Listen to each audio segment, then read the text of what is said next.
અને આગળ વાત કરીએ તો વડોદરામાં લાયસન્સ વગર ચાલતી સ્કૂલ વાન નાના ભૂલકા વિદ્યાર્થીઓને જીવને જોખમમાં મૂક્યા છે। આરટીઓ અને ટ્રાફિક પોલીસ કુંભકર્ણ નિદ્રામાં જોવા મળ્યું છે। વિદ્યાર્થીઓને સીએનજી બોટલ પર બેસાડ્યા, લાયસન્સ ઇન્સ્યોરન્સ ન હોવાની ચાલકની કબૂલાત। ગાડી કોની છે અને તમે ચલાવો છો? તમારી પાસે લાયસન્સ છે કે કેમ?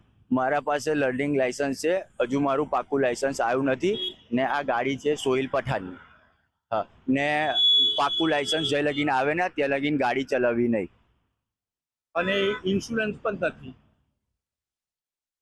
ઇન્સ્યોરન્સ પણ નથી ને? તો એવું એવું પકડો કે નથી અહીંયા? એ આપણે એ નથી ખબર સર।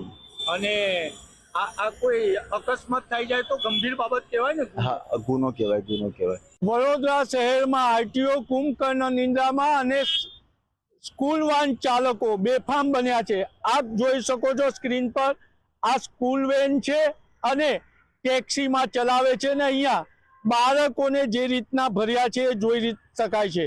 આ બાળકોને કોઈને હાનિ પહોંચે તો જવાબદાર કોણ? કાયદા બનાવ્યા છે આરટીઓના, પરંતુ આરટીઓના કાયદાનો અમલ નથી થતો અને આ જે ચાલક છે એ અહીંયાથી લાયસન્સ નથી એટલે લાપતા થયો। આપ સ્ક્રીન પર જોઈ રહ્યા છો, અહીંયા ઓનરનું નામ મોહસિન ખાન બતાવવામાં આવી રહ્યું છે, પરંતુ અહીંયા જે ડ્રાઈવર છે એ મોહસિન ખાન નથી। એટલે નાના ભૂલકાઓના જીવ જોડે રમત રમાઈ રહી છે।